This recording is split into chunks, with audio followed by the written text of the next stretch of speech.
Metro Vancouver. We are a regional district that services 22 municipalities and 2 electoral areas to approximately population of 2.2 million people. We look after servicing the water distribution, water treatment, wastewater collection, and wastewater treatment side of the business. We started along the technical training and procedures development back in the late 90s when we had our first water treatment plant coming online. So with that capital project, we actually built e-learning modules, field guides, procedures for the plant before it was commissioned. We took that model and performed the same model with the SCFP, which is the Seymour Kaplan filtration plant, the 1,800 megaliters per day plant. We, before commissioning, had built all of the e-learning modules and training for the operators. Our challenge there was that our operators had not had experience in operating these types of plants at this scale. So we had to prepare materials for them prior to commissioning so that they were able to lend a hand during commissioning. We found that best practice gave us it decreased that learning curve at the start of the plant. So our project is specifically about utility-specific knowledge. So what is that? It's that technical knowledge that is documented in design reports and drawings. The reality of the matter is that much of this has not been kept up to date or ever updated in terms of any kind of upgrades that have been made to plants or pump stations and reservoirs.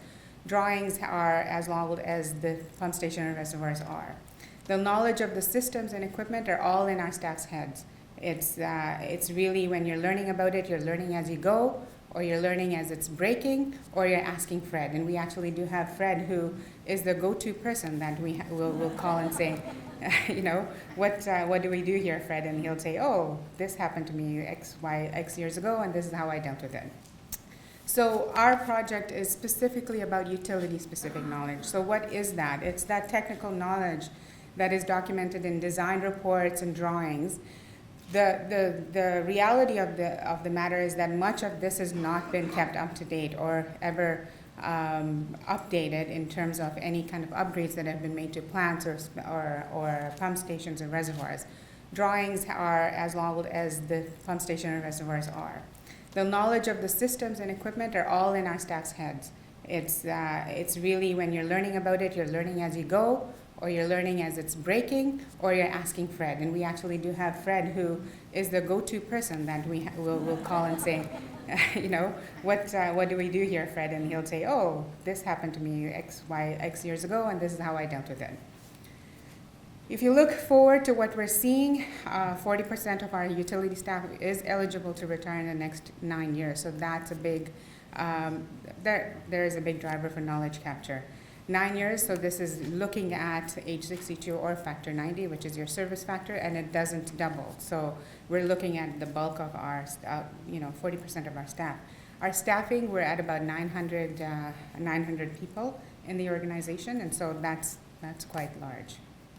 To help us through that, we had the success of the water treatment side, where we had built this training program, and so we needed to use that model for the rest of the departments. Our business, safety, and technical training, business courses are covered by the HR group. They're putting forth the soft skills training.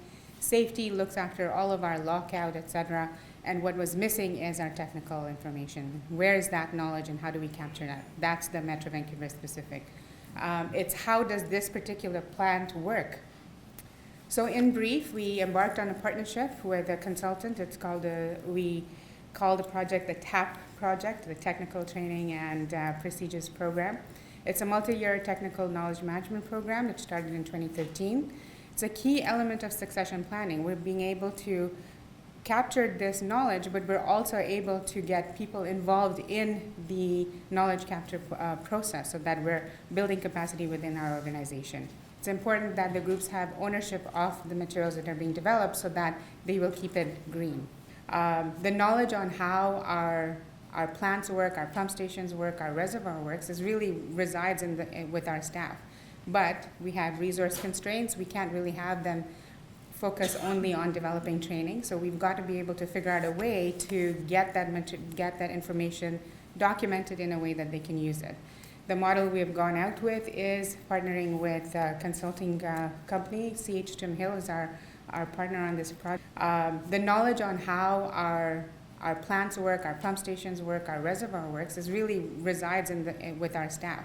But we have resource constraints. We can't really have them focus only on developing training. So we've got to be able to figure out a way to get that information documented in a way that they can use it.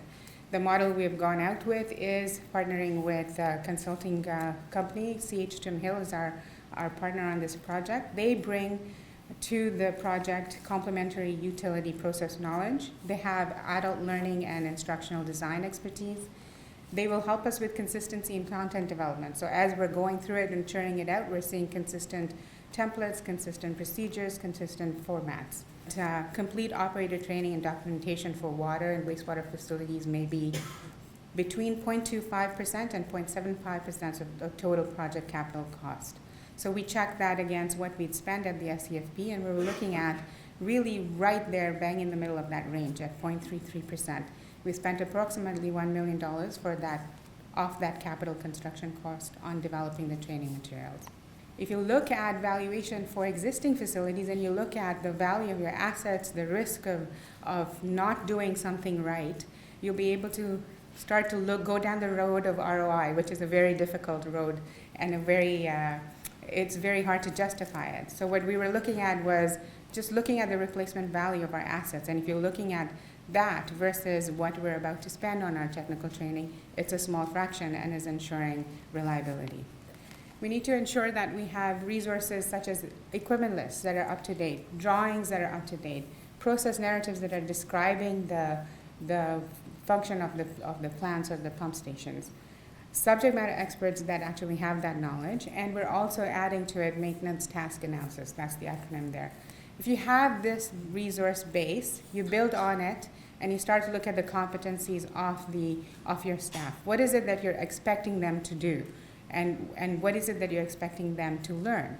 From there, we went through a gap analysis to see what do we have in place for training and what is it that we need to build. We are then building the rest of the pyramid, which is the e-learning, field training, scenario training, and troubleshooting guides. They build on top of each other. So if you think of somebody new joining your team or your crew, the first thing they'll do is go through an e-learning module that tells them what and how of a pump station. This is how it's laid out. These are how many pumps. This is how it works. This is what it does. You build on that by having them access procedures that are related to that particular pump station, and you assess whether they're ready to be able to run those procedures through their field training guides. You build on top of that by having scenario training then. You have specific small groups of people that are mobilized very quickly, and really they're tabletop exercises. What happens if you get really high turbidity tomorrow? How are you going to adjust your plant and your functions to be able to address that? And then the last bit is troubleshooting guides, really a dynamic database that's really about what are those frequently asked questions? What happens when you get a high alarm? What are the possible things that are going wrong, and where can you start off with? We packaged this all up as a project, but divided it into 3 phases. The first phase was the assessment. The second phase is development and delivery. So this is where you get into the nuts of it all and actually start to build your procedures, your e-learning, your field guides, etc. And the last phase is how do we actually maintain this model now? How do we keep the materials green? How do we continue to ensure that the materials are relevant to the people that are using them? How did we communicate this? How did we organize ourselves? This is our project communication model. I can't emphasize that linkage to the SMEs is huge. That relationship is huge.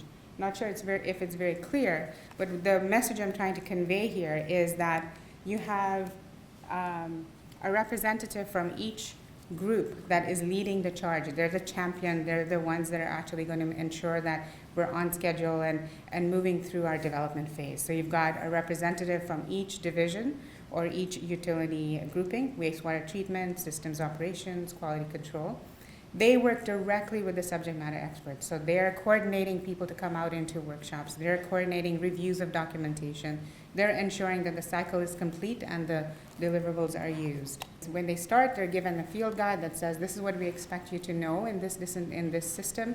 You learn on the job with a pairing or with somebody who's more experienced. When you're ready, the foreman will take you through and will actually look to see whether you are able to respond.